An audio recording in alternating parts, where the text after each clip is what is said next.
this question over here.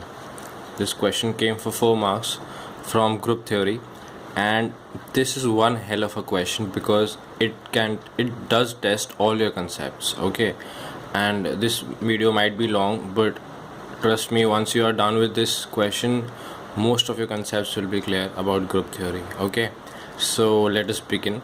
So the question says that this is the molecule given BCl3 and this particular vibrational mode is given to us.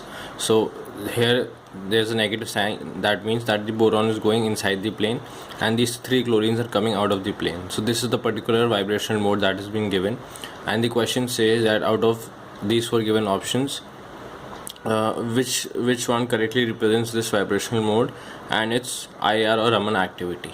Okay, so now in order to find out the vibrational modes, first of all we need to find out the total number of degrees of freedom for this molecule. Now the total degree of freedom of a molecule is 3n, where n is the number of atoms. Since BCl3 has 4 atoms, so the total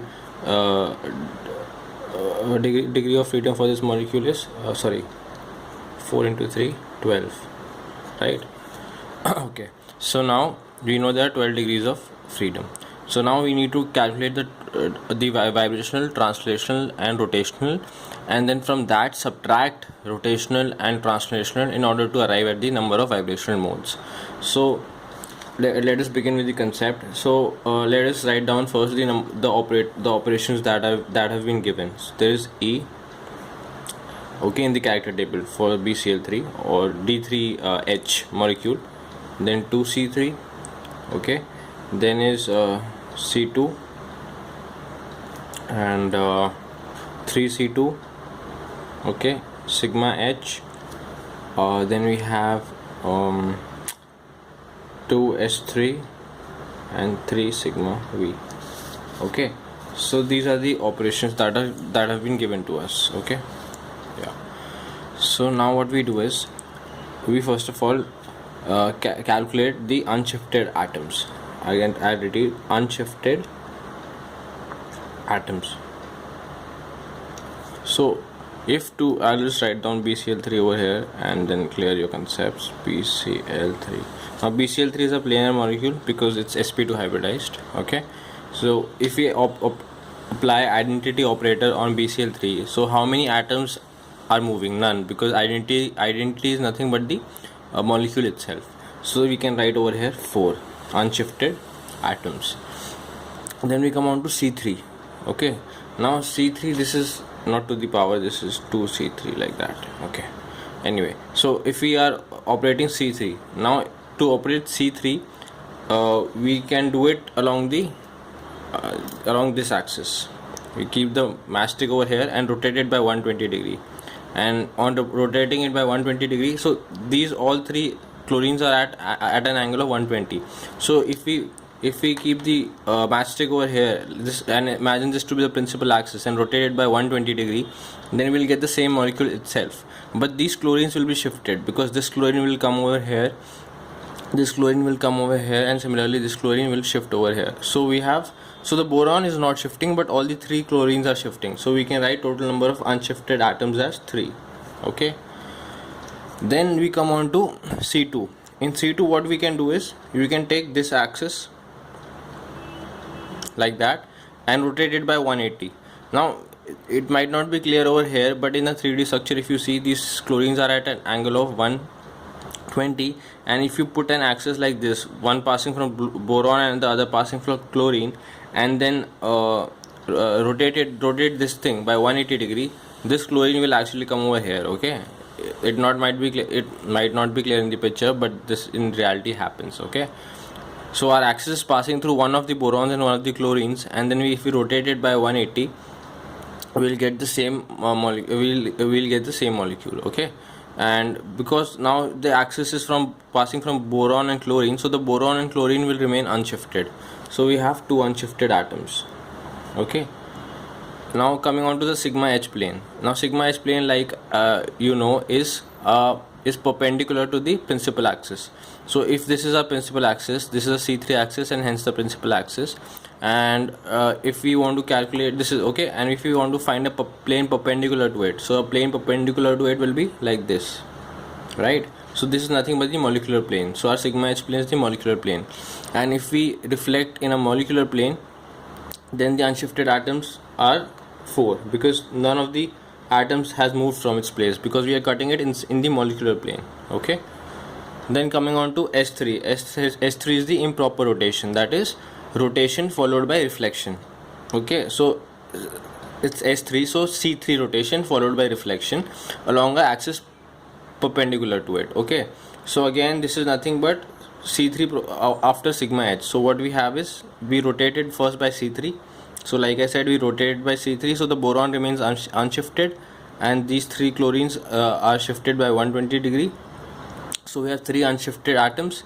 Okay, and followed by a reflection in the plane perpendicular to the axis. So the plane perpendicular to the axis is nothing but the molecular plane. So this does not lead to the shifting of boron, but the chlorines have already been shifted because of the C3 rotation, right? So again we have 1 unshifted atom. Okay, and then is a sigma v plane. Now for the sigma v plane, like I told you, it's parallel to the principal axis. Yeah, it is parallel to the principal axis. So now if we assume it to be parallel to the principal axis, and what do we do is, now this is our principal axis.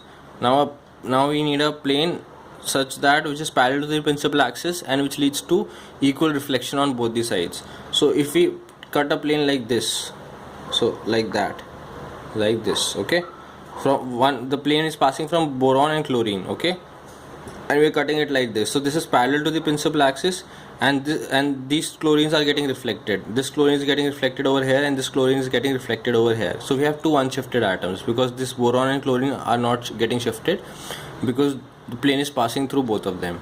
So we have 2 unshifted atoms. Okay, now what we need to do is, we need to find contribution. Now it is given in Hui, and it is definitely a very complex procedure, but you just need to know that the contribution of atom for an identity is termed as 3. Okay, this is contribution per atom.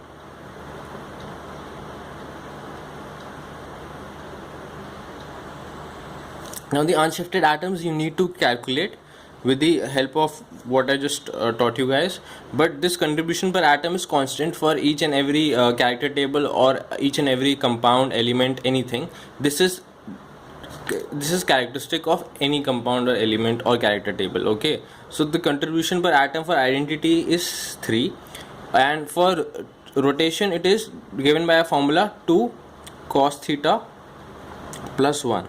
This is the formula, where theta is nothing but the angle by which you are rotating it. So in a C3 axis you are rotating it by 120 degree, so this becomes 2 cos 120 degree plus 1. Cos 120 is minus half, so you get minus 1 plus 1, so this becomes 0. Okay, similarly again the same formula, 2 cos theta plus 1, and this time theta is 180, so 2 cos 180 plus 1. Cos 180 is minus 2, so minus 2 plus 1 becomes minus 1, so we'll write over here minus 1. Okay, for a sigma h and for a sigma v plane, the contribution is always 1, so you can just write 1 over here, 1 over here. And for improper rotation, the formula is given by 2 cos theta. Here it was plus 1 for rotation, and for improper rotation it's minus 1. So again 2 cos 120 minus 1. Cos 120 was minus half, so minus half into 2 is minus 1. So minus 1 plus minus 1 minus 2. We get this. Right. Now what you have to do is, you just have to multiply both the numbers. So 4 into 3, similarly 3 into 0, and so on and so forth. Okay, so if you do that, you get 12. 3 into 0 is 0. Then 2 into minus 1 minus 2, similarly 4 minus 2 and 2. Okay, so this is what you get. Now this is our reducible representation.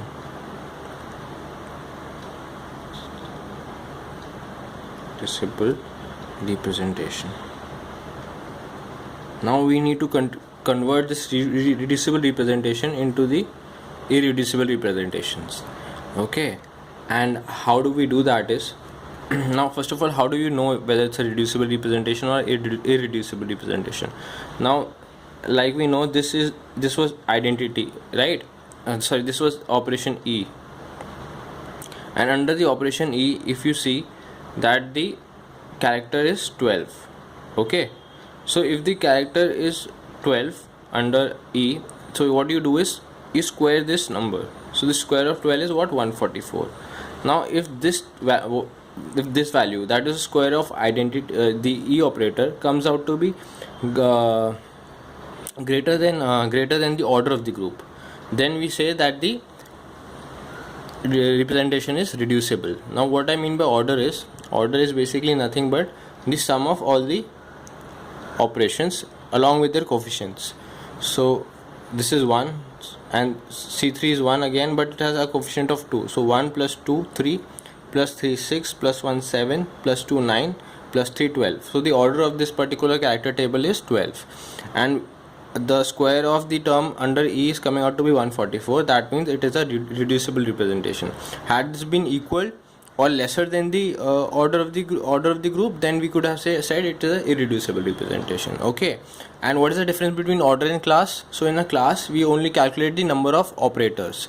So this is one operator, this is second operator, so there are a total of 6 operators, right? So we do not calculate the coefficients, we just calculate the number of operators that are present. So there are 6 operators present, so it has a class of 6.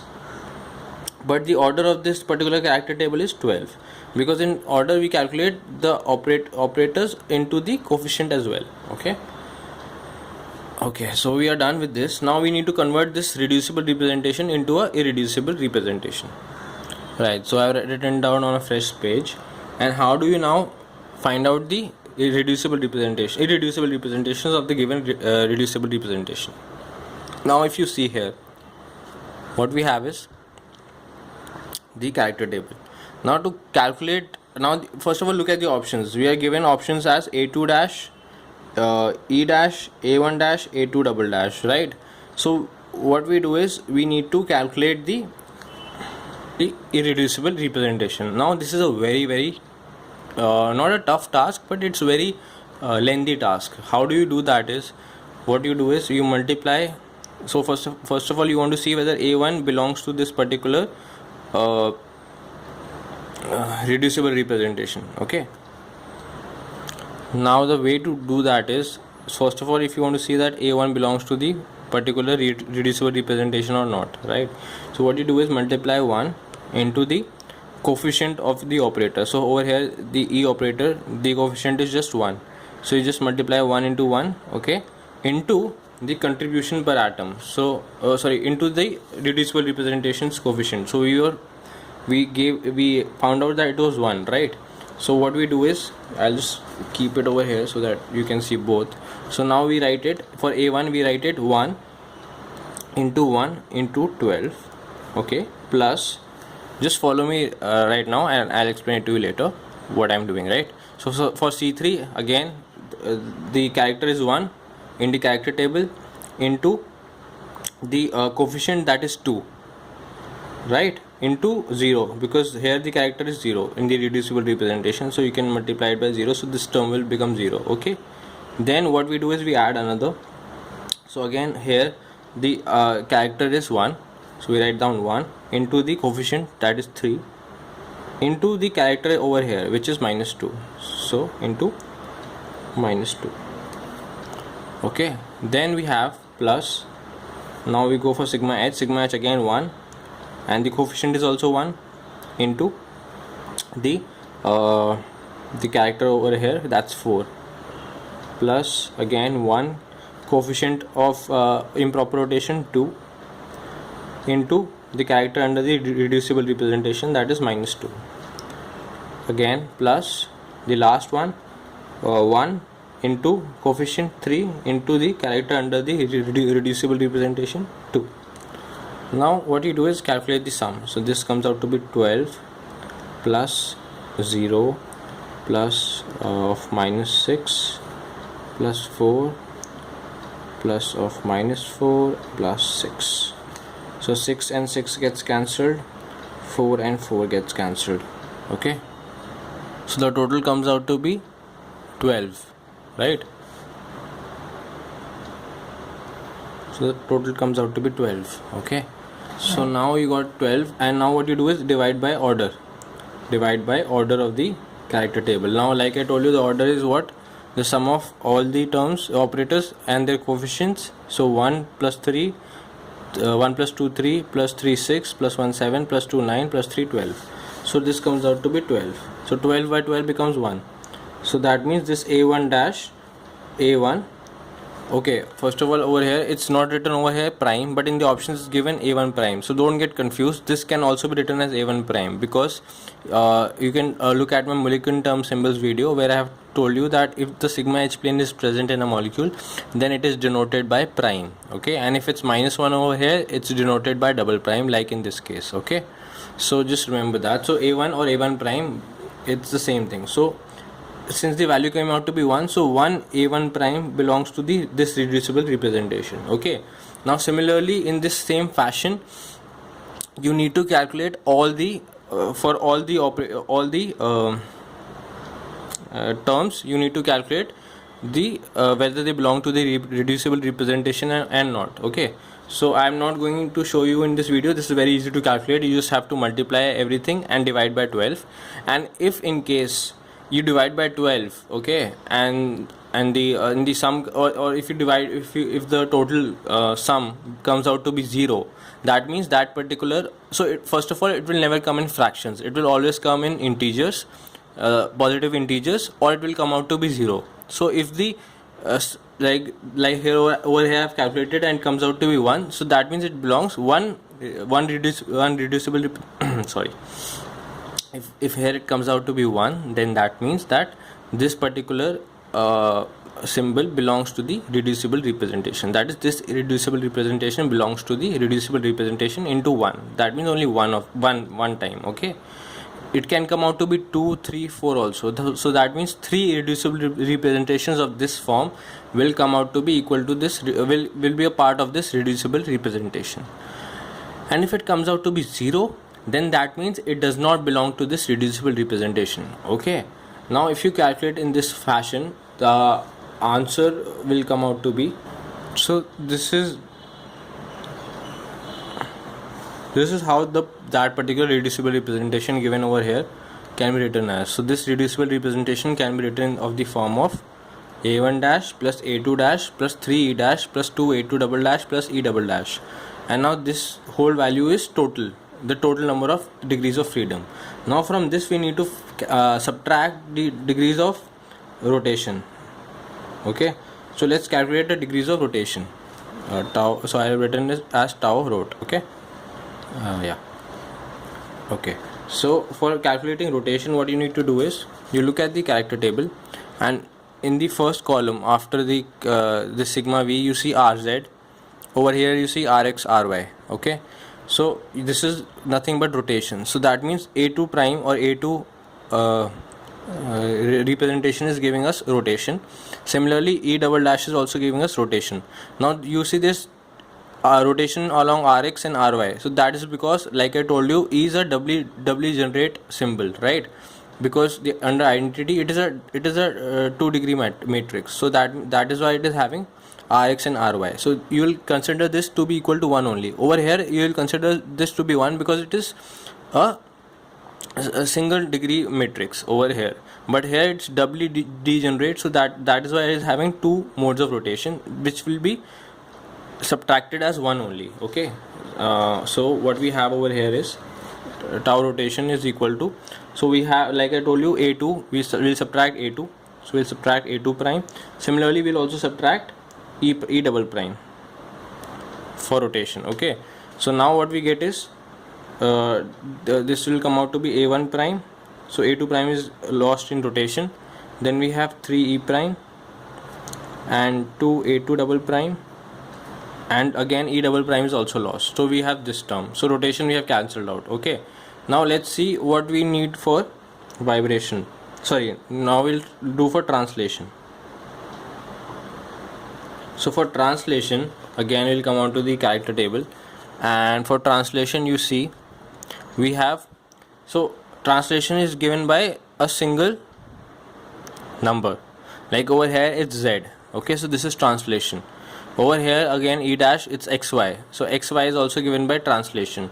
So you need to remember that wherever there is r term, that is the rotational mode, and wherever there is the single vector z or xy, because again it's doubly degenerate, it's e dash, right, and it's doubly degenerate, that's why x and y. So these are the translation mode. I'll come on to the second one a little later. So we have e dash as translational and a2 double dash as translational, so we'll subtract that. So we have a2 double dash as translational, so we subtract a2 double dash 1, and we have 1 e dash as translational. So now we have subtracted translational also. Now what we get is our vibrational, sorry, this is tau.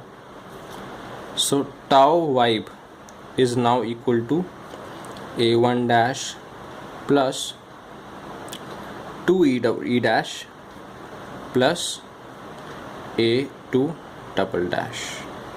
Now these are the modes of vibration. So this represents one mode, this also represents one mode, and this represents 4 modes of vibration. How? Because first of all there are 2, and since it's doubly degenerate, that means there are 2 modes of vibration which are equivalent. So there are two modes of vibration which are equivalent, right? So that's why there are 4 modes. I'll repeat again. It's e dash. So e dash given is doubly degenerate, so it gives 2 modes which are equivalent in nature. But since there are 2 e dashes, so total becomes 4 modes. And if you calculate by the formula for a non-linear molecule 3n minus 6 for vibrations, and since there are 4, so 3 into 4 minus 6, this comes out to be 6 modes for a vibration, and that is exactly what we are getting. Okay, so till now we are following, right? So now we have narrowed it down to 3 modes: a1 dash, e dash, and a2 double dash. Now what we do is, we first of all look at the character table. Now coming on to the second row. This second row is responsible for Raman active or inactive molecules, right? So now if you see over here, it is given in a second order function, as a second order function. So the second order functions represent the Raman activity. Okay, now if you see, what are our modes? They are a1 dash, a2 double dash, and e dash. So if you see along a1 dash, we have this Raman active mode, okay, in a1 dash. If you see along a2 double dash, we have a IR active mode. Now this is the IR active mode. This column is only concerned with the Raman active modes. This is concerned with rotation, translation, and vibrational. So we have Z over here, so this is vibrational. This Z can be termed as translation as well as vibration. So a2 double dash is our IR active. This is our Raman active, this column. So a2 double dash is IR active, okay, it is not Raman active. Our E dash is Raman active, it's Raman active as well as IR active, okay. And our the third one was A1 prime, and A1 prime is only Raman active, okay. So we have A1 as Raman active, E dash as both Raman and IR and Raman active, and A2 dash as only IR active, okay. Now how do we proceed? Now if you look at the options, it's given A2 double prime as IR active, which is A2 double prime is IR active. In fact, it's given A1 prime is Raman active, and it is given A1 prime is only Raman active, and E prime is both IR and Raman active. Over here also E prime is both IR and Raman active, and it's given A2 prime neither IR nor Raman active. So A2 prime is actually not IR nor Raman active, but it is also not a part of the vibrational mode. So you can cancel out A2 prime. It is true that A2 prime is neither IR nor Raman active, but it is not a part of the vibrational mode, right? So you can just cancel out this. Now this now becomes really tough, because you have calculated it this far, and now also you are not clear with what is the answer. So now how do you proceed? Now if you look at the vibrational mode given over here, it's boron going into the plane and these chlorines coming above the plane, right? Now by default or by convention, what happens is, you assume that the z axis the z-axis is actually parallel to the principal axis. Now what was the principal axis? Like this, going inside the plane and coming out of the plane. This was our principal axis. Now this is also a z-axis, that means, so by convention we are taking this to the principal axis to be the z-axis. Okay, now what we do is, now you know this is the z-axis, and the boron molecule is going inside the plane and the chlorine molecule is going above the plane, that is, it is moving along the z-axis. Okay, and if you see E dash is going in the xy plane and the x again in the x square y square for the Raman and xy, so that means the vibration is happening only in the xy plane, that is, it is happening inside in the plane of the paper, not above and below it, right? And our boron molecule that is being shown, the vibration mode that is being shown, it is above and below the plane, so that means this is also not our option. And unfortunately, even I had marked this question as my answer, and this in fact is not true. And a lot of other coaching classes, not lot of other, almost all the coaching classes are given the option number 2 as the correct answer, but unfortunately and luckily for some guys, the answer is the fourth option. I'll tell you how. Now we're coming on to the A1 Raman active. A1 Raman active is what? Symmetrical stretching, because A1 is symmetrical with respect to all the operations, that means it's a symmetrical stretching. And if we go for a symmetrical stretching, then if we assume this to be boron and these are the chlorine atoms, then symmetrical stretching is like this going like this, and this going like this. So this is also in the xy plane. So again, this is also in the xy plane. So now what we get is only the fourth option as the correct answer. This is the only plausible answer for this particular question. And like, just to clear all your doubts, and all these 3 questions, I'll tell you, all these 3 questions came from Hui 3rd edition as it is, and I'll show it to you guys. So this is the question, BCl3, same given, A1 prime, A2 double prime, E prime and E double prime. And like you can see, these are in the plane. This is also symmetrical stretching in the plane. This is the only one which is happening above and below the plane. Same question came as it is from Hui. This is page number 61, Hui, 3rd edition, I guess. 4th edition, sorry. Yeah, this is from Hui, 4th edition. So all the 3 questions on the N2F2 part, on the this molecular symbol and this BCl3 molecule all came from Hui.